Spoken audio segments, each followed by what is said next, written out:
YouTube thumbnail কিভাবে edit করি, কিভাবে থাম্বনেল বানাই।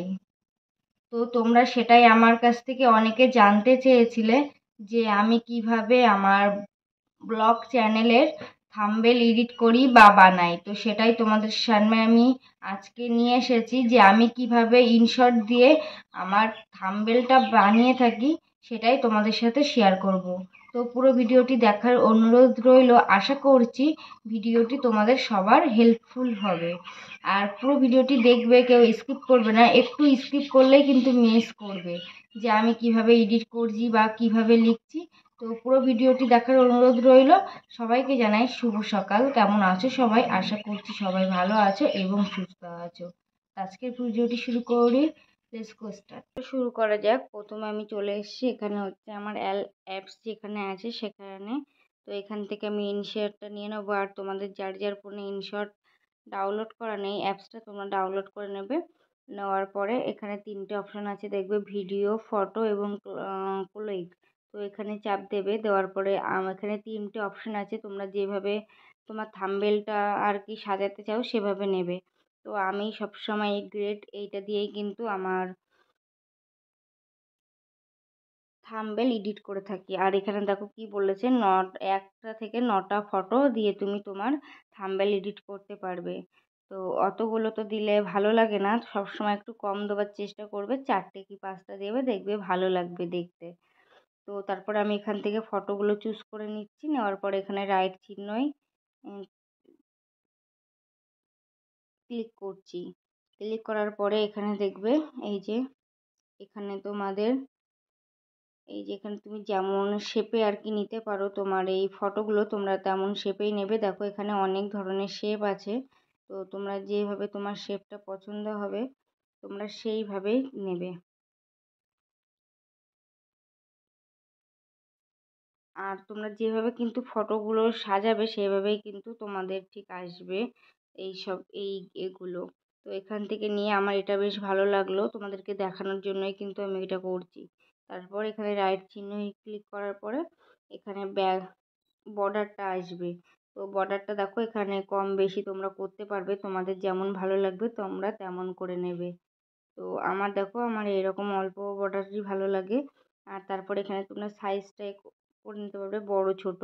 তো সবসময় এইখানটায় এইরকম সাইজটাই রাখবে, মানে এইটা সবসময় নিচে রাখবে।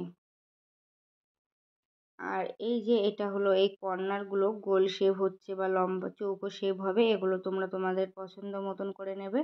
নিয়ে তারপর রাইট চিহ্নে ক্লিক করবে। ক্লিক করার পরে এখানে তোমাদের সাইজটা দেখিয়ে দিতে হবে। আমরা যেহেতু ইউটিউব ভিডিওর জন্য থাম্বনেলটা বানাচ্ছি তার জন্য হচ্ছে 16:9 ক্লিক করব। আর তোমরা যদি কেউ ফেসবুকের জন্য করে থাকো তাহলে 4:5 করে তারপরে থাম্বনেলটা এডিট করবে। আমি যেহেতু ইউটিউবের জন্য করছি তার জন্য 16:9 ক্লিক করার পরে ওকে করব। ওকে করার পরে এখানে তোমরা ফিল্টার দিয়ে যে যেমনভাবে আর কি করতে চাও, তো এখানে ফিল্টার আছে সেই ফিল্টার ব্যবহার করবে। করার পরে এই যে এখান থেকে এই ফিল্টারগুলো, এই যে এখানেও সুন্দর সুন্দর ফিল্টার আছে, তো এগুলোই তোমরা একটু ঠিক করে নেবে।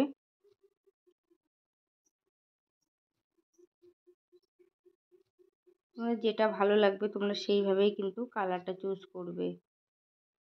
তো এই দেখো আমি এডিট করে নিয়েছি এখান থেকে। তারপরে যাবে এখানে ব্যাকগ্রাউন্ড। তো ব্যাকগ্রাউন্ডটা দেখো এখানটায় সাদা ছিল এই যে, তো এখানে ব্যাকগ্রাউন্ড চেঞ্জ হচ্ছে বুঝতেই পারছো। এই দেখো হলুদ কালার দিয়ে দিলাম। দেওয়ার পরে এখান থেকে স্টিকার তোমাদের যদি স্টিকার ভালো লাগে দিয়ে নেবে এখান থেকে। আর তারপরে এখান থেকে আমি লিখি না, আমি তোমাদেরকে পুরোটাই দেখাচ্ছি আমি কীভাবে করি। ব্যাস এখানে আমার কাজ কমপ্লিট। তারপরে হচ্ছে আমি এটা সেভ করে নেব।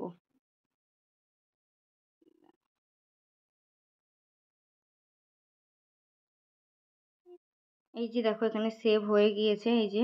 তারপরে ব্যাকে আসবো। ব্যাকে আসার পরে এটা ডিলিট করে দেবো। তারপরে আবারও চলে এসেছি আমার অল অ্যাপসে। এসে এখানে হচ্ছে এই যে পিক্সেল ল্যাব বলে যে অ্যাপটা দেখছো, এই পিক্সেল ল্যাব অ্যাপে এখানে ক্লিক করব। ক্লিক করার পরে আমার এখানে চলে যাবে আর এটা হলো আগের, এই যে তারপরে এই যে এখানে তোমরা ক্লিক করবে, করার পরে এটার আসবে, আসার পরে তোমরা এই যে এখানে ডিলেট অপশানে ক্লিক করবে, করার পরে এই 3 ডট আছে ওপরে দেখতে পাচ্ছ, 3 ডটের ওখানে ক্লিক করার পরে তোমরা এখানে ইমেজি সাইজ খুঁজে পাবে। তো ইমেজের সাইজ যেহেতু আমার ইউটিউবে থাম্বনেল বানাবো তার জন্য দেখো এখানে লেখা আছে ইউটিউব থাম্বনেল, তো ইউটিউব থাম্বনেলটাই ক্লিক করবে। করার পরে এখানে 1280 এবং 720 আসবে, আসার পরে ওকে করবে। করার পরে তো এই যে প্লাস চিহ্নই ক্লিক করে তারপরে ফ্রম গ্যালারিতে চলে যাবে। গ্যালারিতে চলে গিয়ে তারপরে আমরা যে ইনশট থেকে যে ছবিটা নিয়েছি সেটা হচ্ছে এখানে পোস্ট মানে লিখবে, আনবে, সরি। এবার আনার পরে এখান থেকে এই যে সাইজটা ঠিক করে নেবে, নেওয়ার পরে এখানে প্লাস চিহ্ন আসে ওখানে ক্লিক করবে, দিয়ে তারপরে টেক্সট লেখা আছে টেক্সটে ক্লিক করবে, করে পেন্সিল বাটনটায় ক্লিক করে তারপরে আবার পেন্সিল বাটনটায় ক্লিক করে এখানে তোমরা যা লিখতে চাও সেটা লিখবে। আমি এখানে লিখবো যে জমিয়ে খাওয়া দাওয়া করলাম,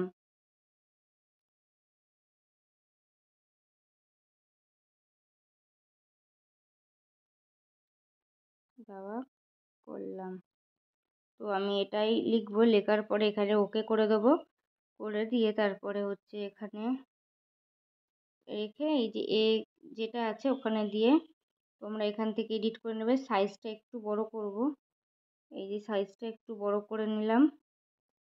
নেওয়ার পরে এখানে হচ্ছে সবার ফার্স্ট কালারটা দেবো। তো এখানে তোমার অনেক কালার থাকে, এই দেখো অনেক ধরনের কালার আছে, তোমরা তোমাদের পছন্দ মতন কালার চুজ করে নেবে এখানে। তো এখানে তোমরা তোমার পছন্দের মতন কালার চুজ করে নেবে। আমি হলুদ কালারটা এখানে চুজ করেছি। করার পরে দেখো এখানে এই যে এইটাই ক্লিক করবে, করে তারপরে এখানে ব্ল্যাক চলে আসবে, ব্ল্যাকটা নেবে। তারপরে এখানটায় ব্ল্যাক নেবে, পরপর সব তোমাদের পছন্দ মতন কিন্তু নিয়ে নেবে। আর এখানে আমি হলুদের ওপরে একটু হালকা গ্রিন কালার দিয়েছি, দেওয়ার পরে এই যে তলায় একটা শেপ দাগ আসবে, তারপরে এই যে এইভাবেই তুমি এডিট করে নেবে। এটা করার পরে দেখবে দেখতে অনেক, এবার স্টাইলটা তোমরা যেভাবে নেবে দেখো এইভাবে এখানে চাপ দিলে একটু বড় স্টাইল হয়ে যাচ্ছে মোটা। আর এখানে ফন্ট, তোমরা ফন্টে যেমনভাবে যেমন ফন্ট দিতে চাও তেমনভাবেই দেবে। তো এখানটায় ফন্টটাও চেঞ্জ করে নিলাম, নিয়ে দেখো কত সুন্দর দেখাচ্ছে না পুরো ব্যাগ। এবার দেখতেও খুব সুন্দর লাগছে, কালারটা তোমরা দিতে পারো। তারপরে তোমরা এখানটায় চলে যাবে, এই যে এখানটায় যে ক্লিপ দেওয়ার পরে লক করে দেবে। লক করার পরে তুমি যখন স্ক্রিনশট মারবে, এই যে স্ক্রিনশট মারলাম, তাহলে ছবিটা আর নড়বে না। আর যদি লক না করি, এরকম তোমাদেরকে দেখাচ্ছি, লক যদি না করে স্ক্রিনশটটা মারি তাহলে হচ্ছে এই লেখা দেখেছো দাগ উঠে যাবে বা সরে আসবে। তার জন্য সব সময় লক করে করবে। তারপর ব্যাকে চলে আসবে। এবার যাব গ্যালারিতে, গ্যালারিতে গিয়ে তোমাদেরকে দেখাচ্ছি দুটোই। এই দেখো, এটা হচ্ছে আমি যেটা লক না করে স্ক্রিনশট মেরেছি সেটাই কিন্তু এরকম দাগ উঠেছে।